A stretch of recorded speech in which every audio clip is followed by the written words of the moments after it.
ایک ہمارے ہاں خطبہ حجت الوداع کی بڑی الحمدللہ ہم بات کرتے ہیں. کیا نبی علیہ السلام نے فرمایا کیا کہ جی میں تمہیں اپنے بعد دو چیزیں چھوڑے جا رہا ہوں, ایک قرآن اور ایک سنت. ہر ایک یہی کہہ رہا ہے, ایک قرآن اور ایک سنت. یار آپ اپنے اندر یہ اخلاقی جرت کیوں نہیں پیدا کرتے کہ میں تمہارے درمیان دو چیزیں چھوڑے جا رہا ہوں, ایک قرآن اور ایک اپنی اطرت, اپنے اہل بیت, اپنی آل.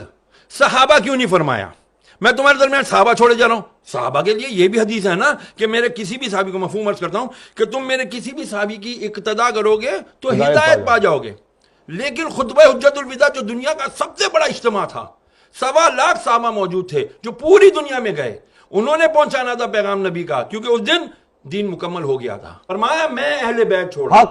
کیوں؟ اس کی سب سے بڑی وجہ, صحابہ بھی وفات پا گئے, کئی صحابہ نے شادیاں نہیں کی, کئی اصحاب کے اولاد ہی نہیں ہیں, لیکن اللہ نے قرآن میں وعدہ کیا ان شانیہ کا هو الابتر, اے محبوب تیرا دشمن ہی بے نام رہے گا لیکن تیری آل چلے گی, تیری آل چلے گی, قیامت تک سید ہوگا.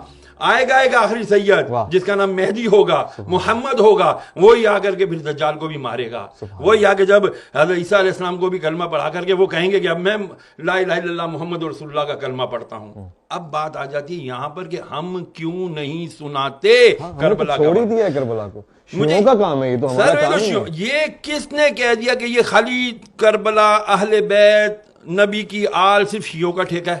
سوری ٹو سے اگر میرے الفاظ سخت ہیں تو یار, نبی علیہ السلام نے فرمایا قرآن کی نص ثابت ہے. نص اس کو کہتے ہیں جس پہ قرآن سے دلیل آئی ہو. تو قرآن کی آیت مباہلہ نہیں ہے, آیت تطہیر نہیں ہے. میں تم سے کچھ نہیں مانگتا, نبی فرما رہے اللہ کی, میں کوئی کچھ نہیں سوال کرتا تم سے, الا المودۃ القربا, میرے اقربا کی, میرے اہل بیت کی, ان کی مودت رکھو. اور مودت محبت سے بہت عالی مقام ہوتا ہے. اس کے اندر اگر ہم جائیں گے نا, لیکن جب تک وہ کرائیٹیریا نہیں بنے گا اس وقت تک بچیں گے نہیں. کون سا ٹولہ شروع ہو گیا جی, ذرا سا ذکر اہل بیت کیا, ذکر علی کیا, انہوں نے کہا جی تفضیلی ہے تو رافضی ہے, اب اس کا کیا کریں, یہ بھی تو مسئلہ ہے. میں نے آپ سے عرض کیا نا, ہمیں دوبارہ ریویو کرنا پڑے گا. میں تمام علماء اہل سنت سے ہاتھ جوڑ کر, میں حقیر فقیر آدمی, طالب علم ہوں, میری کوئی اوقات نہیں ہے, صرف ہاتھ جوڑ کر جید علماء سے, بڑے علماء کرام سے عرض کروں گا, خدا کے لیے ایک تو ہم اپنا ایگو, انا کا خول توڑیں, گردن میں جو سریے ہیں ان کو ہاتھ جوڑ کر عاجزانہ آپ کی جوتیاں پکڑ کر عرض کرتا ہوں, خدا کے لیے بیٹھیں. ہماری آج آنے والی نوجوان نسل کو نہیں پتا کہ بھائی مولا علی کون ہے, مولا حسین کون ہے, حضرت امام حسن کون ہے, نہیں پتا. رسول کی اہل بیت کون ہیں, ان کو نہیں پتا. اگر ان کو پتا کرنا ہوتا ہے تو وہ اٹھاتے ہیں اور کس کے بیانات سنتے ہیں, وہ اہل تشیع علماء کرام کے بیانات سنتے ہیں. بہت بڑے بڑے نام ہیں, میں شہنشاہ نقوی صاحب کو بہت اچھے سے جانتا ہوں, میں مسعودی صاحب کو بہت اچھے سے جانتا ہوں, میں باقر صاحب کو جانتا ہوں, بہت بڑے بڑے علماء ان کے ہیں. لیکن کیا عوام علماء اہل سنت اپنی اس جو بھی کمی ہے اس کو ختم نہیں کر سکتے؟ میری التجا ہے, خدا کے لیے تفضیلیت کا لیبل ہر ایک کے اوپر نہ لگائیں. صحابہ کرام علیہ رضوان ان کے اپنے مقام ہیں, اہل بیت کا الگ مقام ہے. کیوں مقابلہ کرتے ہیں آپ لوگ؟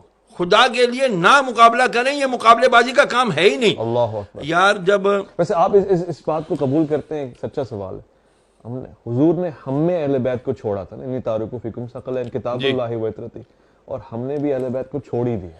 دیکھیں کرائیٹیریا دے دیا, ایک اصول دے دیا, قرآن کو پکڑے رہو گے ہدایت پر رہو گے, قرآن کے ساتھ دوسری چیز کیا چھوڑی, اہل بیت پکڑو گے تو ہدایت پر رہو گے.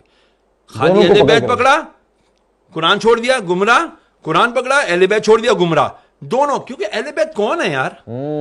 کربلا اگر نہ برپا ہوتا, میں بہت بڑی بات عرض کرنے لگا ہوں, اگر کربلا کا واقعہ نہ ہوتا تو خدا کی قسم حق اور باطل کا پتہ ہی نہیں چلنا تھا. اللہ اکبر. پھر تو وہی ہوتا جس کی لاٹھی اس کی بھینس. یزید آ جاتے ہر دور کے اور کہتے ہیں جی ہم اتھارٹی ہے, ہمارے پاس طاقت ہے, ہماری بات مانو, ہم جو کہہ رہے ہیں وہی حدیث ہے, ہم جو کہہ رہے ہیں وہی شریعت ہے. امام حسین نے کیا تھا یار, بڑے مزے سے مدینے میں رہ رہے تھے, بڑے آرام سے جو ہے نا زندگی گزار سکتے تھے, وظیفے مقرر ہو جاتے, کسی جگہ کی گورنر ہی مل جاتی. ہاں جی, گادی نشین بن جاتے لوگ یہاں پر. کتنی بڑی گدی آپ کے پاس ہے. ہاں آج اللہ اکبر. تو پھر ذرا بتائیے جو آل رسول ہوتے اس سے بڑی گدی کسی کی ہونی تھی؟ نہیں ہونی تھی نا، لیکن نہیں ہے۔ کہتے ہیں نا جن کو دھوکے سے کوفے بلایا گیا، جنہیں بیٹھے بٹھائے ستایا گیا، جن کی گردن پہ خنجر چلایا گیا، اس حسین ابن حیدر پہ لاکھوں سلام۔ آج اس حسین نے اگر قربانی نہ دی ہوتی 61 ہجری میں، خدا کی قسم اسلام کا نام لیوا کوئی نہ ہونا تھا، پھر یزید اور صرف یزید ہوتا۔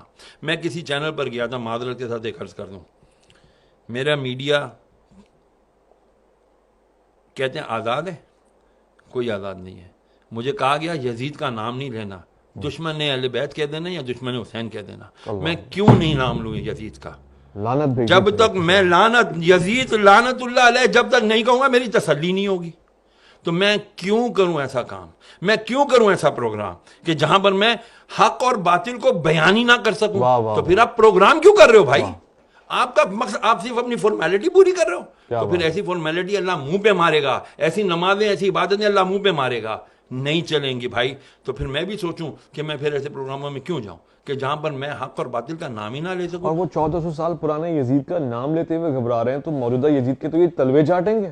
تو ہو یہی رہا ہے، سسٹم آپ کے سارے یزیدی چلا رہے ہیں بدقسمتی سے، اور پھر ہم کہتے ہیں جی ہم اہل بیت کے ماننے والے ہیں، ہم رسول اللہ کے جنت رسول اللہ کی، ایسے نعروں سے جنتیں ملنے لگی نا تو بڑے بڑے، وہ کیا شعر ہے اقبال کا کہ وہ ہو تو وہ بھی نعرے تکبیر بھی، تقریب کیا ہوتا ہے وہ فتنہ، فتنے کے اوپر علامہ اقبال نے کہا نا کہ بہرحال مجھے اشعار یاد نہیں رہتے بھائی، سیدھی سی بات ہے، فتنہ بہت ہے آج کے دور میں، اپنے آپ کو بچاؤ، اہل بیت اور قرآن سے محبت رکھو، قرآن پڑھو گے۔ مولا کا ایک قول یاد رکھنا، مولا علی مشکل کشا کیا فرماتے ہیں جب میری خواہش ہوتی ہے کہ میں اللہ سے بات کروں تو میں قرآن پڑھتا ہوں، میں نماز پڑھتا ہوں، اور جب میں دیکھتا ہوں، میں چاہتا ہوں کہ اللہ مجھ سے بات کرے تو میں قرآن پڑھتا ہوں، تو مجھے لگتا ہے اللہ مجھ سے کلام کر رہا ہے۔ کیا بات ہے۔ تو جب یہ بتا دیا مولا نے کہ دیکھو تم قرآن بھی نہیں چھوڑنا اور ہم لوگوں کو بھی نہیں چھوڑنا، بہت بہت اگر ان کو چھوڑ دو گے